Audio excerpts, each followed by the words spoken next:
আমি আমার পরিবারের দিকে তাকালে সমস্যা ছাড়া কিছুই দেখি না।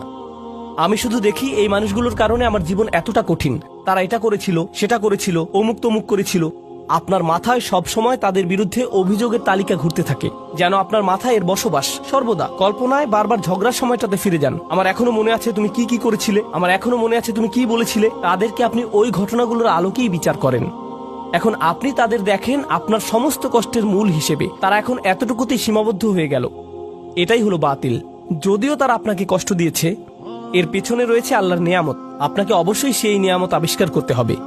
যদি তাদেরকে আপনার জীবনের অভিসম্পাদে সীমিত করে ফেলেন, যদি তাদেরকে জঘন্য মানুষে বা কষ্ট দেয়া মানুষে সীমিত করে ফেলেন, তারা মানুষ, তারা শয়তান নয়। কেউই ফেরেশতা নয় এবং কেউই শয়তান নয়। আল্লাহ ফেরেশতা এবং শয়তান সৃষ্টি করেছেন, তারা ভিন্ন ধরনের প্রজাতি। আমরা মানুষ। এর মানে কি জানেন?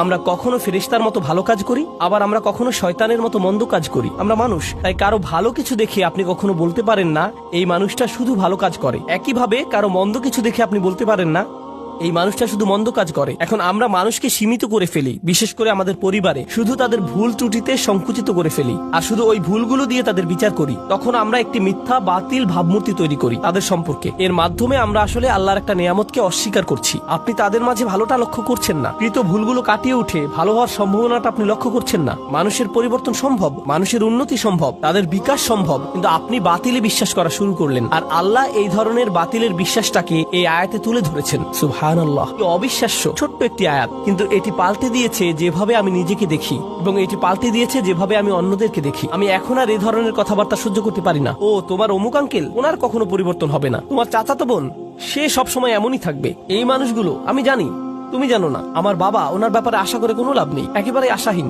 কাউকে এভাবে আশাহীন বলার আমরা কে? কারো ভবিষ্যৎ নির্ধারণ করার আমরা কে? আফাবিল বাতিলি মিনুন অবিনিয়ামাতিল্লাহি হুম ইয়াকফুরুন। আল্লাহ আজ্জা ওয়া জাল্লা আমাদেরকে সত্যিকারের মমতা দান করুন এবং কৃতজ্ঞতা দান করুন যে পরিবার তিনি আমাদের দান করেছেন তার জন্য। আল্লাহ আজ্জা ওয়া জাল্লা আপনাকে দান করুন প্রজ্ঞা, শক্তিমত্তা এবং হেদায়েত, যেন পরিবারের ভেতরের চ্যালেঞ্জগুলো কাটিয়ে উঠতে পারেন, যেন ব্যাপারগুলো নিয়ে অর্থপূর্ণ গভীর আলোচনা করতে পারেন উদ্দেশ্যপূর্ণ উপায়ে আপনার পরিবারের সাথে। সবসময় যেন মনে রাখতে পারেন এই সকল চ্যালেঞ্জের পেছনে উদ্দেশ্য আছে। হয়তো বাহ্যিক দৃষ্টিতে কঠিন মনে হতে পারে, কিন্তু এর পিছনে আছে আল্লাহর নিয়ামত।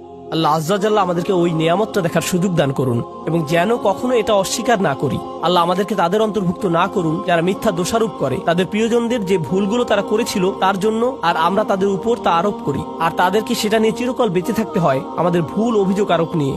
এই ভুলটাই ইয়াকুব আলাইহিস সালামের সন্তানরা করেছিল। তারা তাদের বাবার উপর ভুল একটি অভিযোগ আরোপ করেছিল, ইন্না আবানা লাফি দালালিম মুবিন। আমাদের বাবা বিভ্রান্তিতে হারিয়ে গেছেন, কারণ উনি ইউসুফকে বেশি ভালোবাসেন। উনি অন্যায্য, আমাদের বাবা অন্যায্য এবং বিভ্রান্ত। এটাই আসল কথা। উনি অন্য যা কিছুই বলেন, উনি এসব বলেছেন কারণ উনি ইউসুফকে বেশি ভালোবাসেন। আমি ওনার উপদেশ শুনি না, কারণ আমি জানি উনি পক্ষপাত দুষ্ট। আমি জানি এখন যেহেতু তারা ওনাকে পক্ষপাতী হিসেবে কল্পনা করে নিয়েছে, ওনার ব্যাপারে একটি বাতিল ধারণা এঁকে নিয়েছে।